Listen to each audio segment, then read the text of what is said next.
Viewers, আপনাদের সকলকে স্বাগতম। আজ আমরা আপনাদেরকে নিয়ে এসেছি সিরাজগঞ্জ জেলার উল্লাপাড়া থানার মৈত্র বড়হর গ্রামে। এই যে আপনারা দেখছেন, একটা অনেক বড় একটা ছাগলের খামার এবং সব বিদেশি জাতের ভালো জাতের ছাগল এই খামারের মধ্যে। তো আজ আমরা এই খামার সম্পর্কে আপনাদেরকে বিস্তারিত তথ্য দেওয়ার চেষ্টা করব।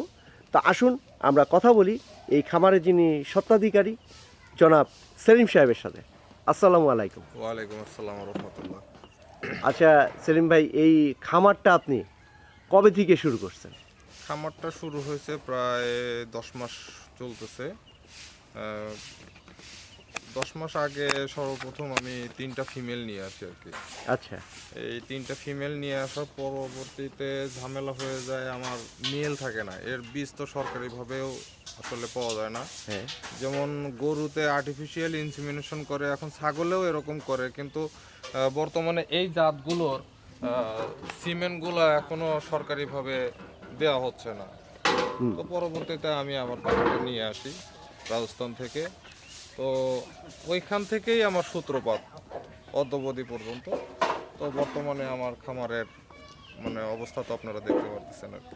আচ্ছা, আপনি কি উদ্দেশ্যে এই খামারটা করছেন? আসলে মানে কৃষকের মন সবসময় ভালো জিনিসটা উৎপাদন করার আগ্রহটা সবার মধ্যেই থাকে, হ্যাঁ। অন্তত যারা কৃষক, প্রকৃত কৃষক। তো আমার ভিতরে এরকম কাজটাই করছে। তো এই উদ্দেশ্যটা হলো আমাদের দেশে মাংসের ঘাটতিটা পূরণ করা। আচ্ছা। আমাদের দেশে ব্ল্যাক বেঙ্গল বা আমাদের দেশীয় অনেক ছাগল আছে, যেগুলো দেখা যাচ্ছে যে সর্বোচ্চ 7 কেজি, 10 কেজি বা 12 কেজির উপরে মাংস আসতেছে না, কিন্তু এর পিছনে আমরা শ্রম এবং সময়টা ঠিকই দিচ্ছি। তো একই সময়ে যদি আমরা এই উন্নত জাতের ছাগলগুলো লালন পালন করতে পারি, সেই জায়গায় দেখা যাচ্ছে যেখানে আমি 12 কেজি বা 20 কেজি সর্বোচ্চ একটা খাসি থেকে মাংস পাচ্ছি, সেখানে আমরা এইখান থেকে প্রায় 1 থেকে 150 কেজি পর্যন্ত মাংস পাইতে সক্ষম।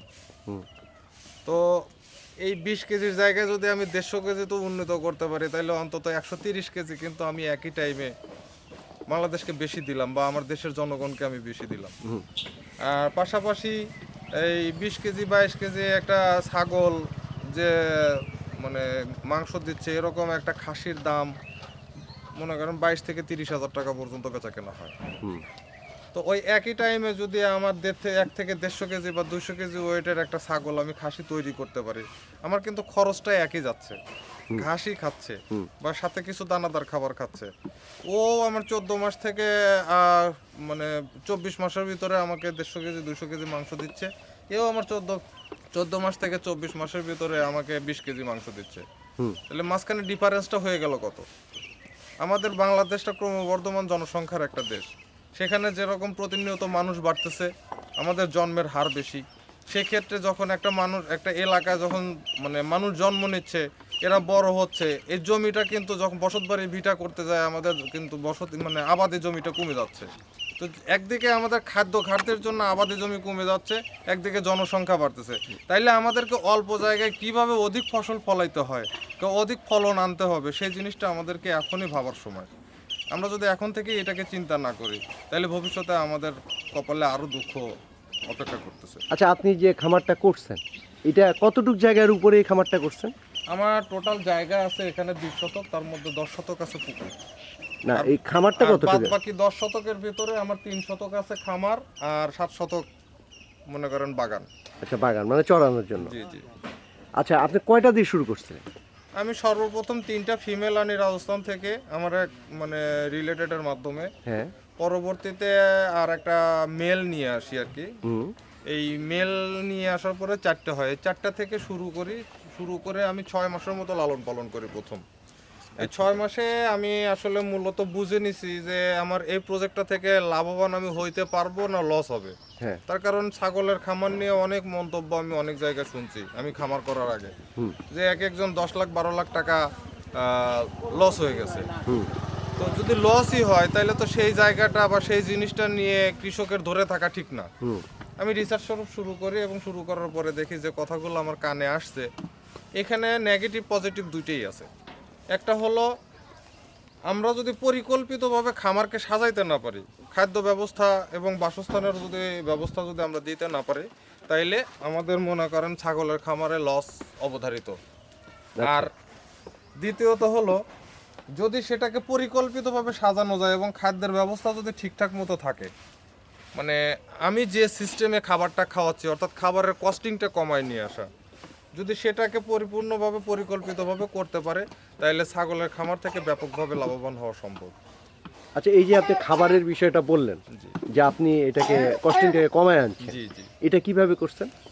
এইটা মূলত মানুষ ঘাস দেয় এবং সকালে এবং বিকালে তারা সলিড দানাদার খাবারটা দেয়। হুম। তো একটা ছাগলকে যখন দানাদার খাবার দেয়া হয়, একটা ছাগল মিনিমাম সকাল থেকে বিকাল পর্যন্ত সে 2.5 কেজি থেকে 3 কেজি নিচে ভুসি সে খায় না। আচ্ছা। যদি আমি শুধু দানাদারটা তাকে সামনে দেই, হুম। তো সেক্ষেত্রে 3 কেজি ভুসির দাম আমার 3 4 12 120 টাকা। তো পার ডে যদি আমার ছাগল 120 টাকাই খেয়ে ফেলে, তাইলে ও বাড়বে কতটুকু আর আমাকে দেবে কতটুকু? হুম। তো সেক্ষেত্রে আমি আমার খাবারের যে সিস্টেমটা সেটা হলো, আমি ঘাস আগে মোটেও দিতাম না, তার কারণ আমার ঘাসের ব্যবস্থা ছিল না।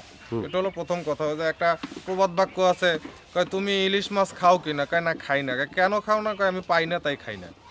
তাই আমার ছাগলেরও একই অবস্থা, ঘাস ছিল না তাই আমি ঘাস দেই নাই। তবে যারা ঘাস দিতে পারে না, শহর এলাকার লোক, তারা কি ছাগল পালবে না? তাহলে অবশ্যই তাদের জন্য বিকল্প ব্যবস্থা দরকার আছে। তো তখন আমি খড়ের ব্যবস্থা করছি আর কি। আমার ছাগল টোটালি খড়ের উপরে মানে টিকে আছে বা খড় খেয়ে বড় হচ্ছে। তো এই খড়টা যখন আমি মিক্সার করি তখন 3 থেকে 4টে আইটেম আছে, এই আইটেমগুলো অল্প অল্প পরিমাণে আমি সুন্দর করে মিক্সার করে দিই। এটা আইটেমগুলো যদি একটু বলেন। আইটেমগুলোর মধ্যে আমি সর্বপ্রথম হলো খড়টাকে ছোট ছোট করে কাটা হয়, যেটা ওর মূল খাবার।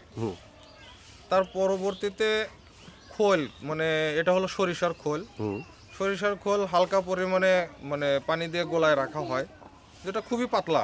মানে আমার মূলত দরকার হলো সেন্টটা, আমি বেশি দিব না এই কারণে, আমার ছাগলের যদি খোল বেশি হয়ে যায় তো শরীরে চর্বি এসে যাবে এবং পরবর্তীতে এরা কনসেপ্ট করতে পারবে না, প্রেগনেন্ট হবে না, আচ্ছা। হিট আসবে না। তো সুতরাং সেটা ক্ষতি, এবং খোলটা না দিলেও ওদের মুখরোচক হয় না খাবারটা, যার কারণে খোলটা অল্প পরিমাণে দেওয়া হয়। চিটা গুড় দেওয়া হয়, যেটা আমাদের গ্রামের ভাষায় বলে লালি। চিটা গুড়টা মিক্সার করা হয়, লবণ দেওয়া হয়, এর মধ্যে আপনার ওই খড়টাকে সুন্দর করে ভিজাই নেওয়া হয়। ভেজানোর পরে আপনার ওইখানে আপনার 3টে 4টে দানাদার খাবার যাচ্ছে। এক হচ্ছে ভুসি, আপনার গমের ভুসিটা, দ্বিতীয়ত যাচ্ছে হলো খেসারির ভুসি, আর তৃতীয়ত যাচ্ছে হলো আপনার অ্যাঙ্কার বা ডাবরির ভুসি। আচ্ছা। তো এতদিন আমি সোলার ভুসিটা দিতাম না, ছাগলের স্ট্যামিনাকে বাড়ানোর জন্য ইদানিং রিসেন্টলি আমি সোলার ভুসিটাও ওর সাথে যোগ করছি। এই কয়েকটা আইটেম দিয়ে মিক্সার করে দিলে ওরা খুব সুন্দর খায়। আচ্ছা, এটাতে একটা পূর্ণবয়স্ক ছাগলে, মানে আপনার এখানে যে জাতের ছাগলগুলি আছে, প্রতিদিন একটা ছাগলের পিছনে কত টাকা ব্যয় হয় খাদ্যের পিছনে? আমার এখন এখানে টোটালি 18টা ছাগল আছে, 18টা ছাগলের পিছনে আমার 150 টাকা খরচ হয়। মানে প্রতিটার পিছনে নাকি? প্রতিটার পিছনে না, সবগুলোর পিছনে।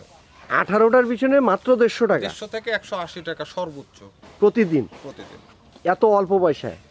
আমার প্রতিদিন 20 আটি খ্যার খাচ্ছে। হ্যাঁ। 20 আটি খ্যারের দাম 40 টাকা। আর সকালে বিকালে মিলে আমার মনে করেন 3 কেজি ভুসি যাচ্ছে। তাইলে তো গরু পালনের থেকে 3 কেজি ভুসির দাম হলো 3 4 12 টাকা, 120 টাকা। তাহলে কত হইলো?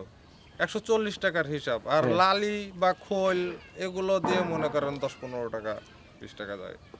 তো তাইলে তো এই যে মানুষ গরু পালন করে, তো তার থেকে তো ছাগল পালন অবশ্যই অনেক লাভবান। এখন বিষয়টা হলো, মানে আমি মুসলমান, হ্যাঁ, সেই ক্ষেত্রে ইসলামিক দৃষ্টিতে যদিও এইভাবে কথা বলা ঠিক না, তারপরেও বলতে হচ্ছে, আমাদের নবী করিম সাল্লাল্লাহু আলাইহি সাল্লাম নিজেই ছাগল পালন করছে। একদিকে হিসাব করলে ইসলামিক দৃষ্টিতে দেখলে এটা সুন্নতি একটা কাজ। আচ্ছা। আর আমাদের নবী করিম সাল্লাল্লাহু আলাইহি সাল্লাম যে নিজে যে কাজ করছে সে কাজের মধ্যে তো রহমত থাকবেই, সব কিছুর চেয়ে বেশি থাকবে, অবশ্যই আমি এটাকে বিশ্বাস করি। তো সুতরাং গরুতে লাভ আছে, গরুতে লস নাই, গরুতেও অনেক লাভ আছে, কিন্তু যদি সুন্দরভাবে করা যায় গরু থেকে ছাগলে আরো বেশি আছে। আচ্ছা আচ্ছা সেলিম ভাই, এই যে আমরা আপনার এখানে ছাগলগুলি দেখছি, জি এই যে এই ছাগলটা, এটা কি তোতাপুরি? জি এটা তো তোতাপুরি। জি 100% তোতাপুরি। আপনার এখানে কি কি জাতের ছাগল রয়েছে? আমার দুইটা জাতের আছে আপাতত, একটা আছে হরিয়ানা আর একটা হলো তোতা। আর বিটলের জন্য আমি চেষ্টা করতেছি। আচ্ছা, হরিয়ানা কোনটা? এই আপনার সামনে যেগুলো আছে যে কালো এই কালো যে এই কালোগুলো শিং হরিয়ানা। পেঁচানো যেগুলো। আচ্ছা, শিংগুলি যেগুলো পেঁচানো। জি জি। আচ্ছা, আপনি কি নতুন কোনো, আপনি তো এই যে নতুন জিনিস উদ্ভাবনের জন্য আপনি কাজ করছেন, তো আপনি নতুন কোনো জাত এই ছাগলের জি জি। এটা উদ্ভাবনের জন্য কি আপনি কোনো ইনিশিয়েটিভ নিয়েছেন? এখন আপাতত যে জাতগুলোর কথা আমি বলতেছি, হ্যাঁ। এগুলো বাংলাদেশে শর্টেজ অবস্থায় আছে। আমাদের মধ্যে আমি তখনই ভালো কিছু করতে পারবো যখন আমার কাছে সলিড ব্রিডটা থাকবে। আচ্ছা, আমার কাছে যদি দুইটা বা তিনটা আইটেমের যদি সলিড ব্রিড থাকে, সেটাকে নিয়ে আমি একটার সাথে আরেকটার সাথে আরেকটা ক্রস করায় আমি তাকে জেনারেশনটাকে ডেভেলপ করার চেষ্টা করতে পারবো। আর যদি আমার কাছে ব্রিডটাই না থাকে, সলিড ব্রিডটা না থাকে, যদি ক্রস ব্রিড থাকে, তাহলে কিন্তু আমি সেটা থেকে ডেভেলপের আশা করতে পারি না। আচ্ছা, হ্যাঁ, তার কারণ আমি কোনটাকে মানে কোনটা থেকে কোনটার সাথে ক্রস করতেছি, আমার কত পার্সেন্ট আসবে সেই হিসাবটা আমাকে থাকতে হবে। হুম, এখন আমার যদি একটা ছাগল যদি 50% থাকে, তার সাথে আমি আর একটা ক্রস করায়া এখন ওইটাকে 70% করতে পারবো না, ও আরো 25%-এ নেমে আসবে, এটা কিন্তু বোঝা কঠিন হয়ে যাবে। তো সুতরাং আমাদের বাংলাদেশে আমি মনে করি আমি যেরকম মানে প্রচন্ড আগ্রহ নিয়ে বা উৎসাহ নিয়ে কাজ করতেছি, আমার মতো উৎসাহ নিয়ে কাজ করার মতো কৃষক বাংলাদেশে অনেক আছে। হুম, তা আমাদের প্রথম দায়িত্ব হলো প্রত্যেকের হাতে সলিড ব্রিডটাকে পৌঁছায় দেওয়া, হুম। আর পাশাপাশি নিজেকেও গড়ে তোলা। তা আচ্ছা, আমার এই যে breed সলিড গুলো ব্রিডটা যখন- পৌঁছায় দেওয়ার কথা বলছেন, তা আপনার কাছ থেকে কি মানুষ সলিড ব্রিডটা পাবে? আমি তো আশা করি যে সবার কাছে আমি যদি দেই হুম। বা যদি মানুষ নেয়, আমি সলিড ব্রিডটাই পৌঁছানোর চেষ্টা করব, বাদ বাকি আল্লাহ আচ্ছা, তাআলার তার মানে এখান থেকে ছাগল নিয়ে যেতে পারবে। ইচ্ছা। জি জি। আচ্ছা, একটু যদি আপনার মোবাইল নাম্বারটা একটু কাইন্ডলি বলেন। আমার নাম্বারটা 01778979222। একটু আরেকবার বলবেন। 01778979222। আচ্ছা, আচ্ছা সেলিম ভাই, আমি তো দেখছি যে আপনার সাথে ভাবিও কাজ করছে জি জি। এই খামারে, তাহলে আপনারা দুজন মিলেই এই খামারটা পরিচালনা করেন? বলতে পারেন আমি যদি এই খামারের মানে দিক নির্দেশনা দেই, পুরো বাস্তবায়নটা সেই করে। আচ্ছা, মানে ভাবি এখানকার চেয়ারম্যান? সেটাই বলতে পারেন। আচ্ছা, আচ্ছা, আপনাদের একটু ভাবিরও কথা আমরা শুনবো। আচ্ছা সেলিম ভাই, জি জি। আপনাকে অসংখ্য অসংখ্য ধন্যবাদ। আচ্ছা ঠিক আছে, থ্যাংক ইউ ভাইজান আপনাদের। ভিউয়ার্স, এতক্ষণ আমরা আপনাদেরকে এই উন্নত জাতের ছাগলের যে খামার, এই খামার সম্পর্কে আমরা জানানোর চেষ্টা করলাম। আপনারা এখান থেকে ছাগল কালেক্ট করতে পারেন। সেলিম ভাইয়ের নাম্বার সেলিম ভাই নিজেই বলে দিয়েছেন। আর এই ভিডিওটি দেখে আপনারা যদি বিন্দুমাত্র উপকৃত হয়ে থাকেন, তবেই আমাদের সার্থকতা। আপনারা ভালো থাকবেন সবাই। আপনাদের সকলের জন্য অশেষ অশেষ শুভকামনা।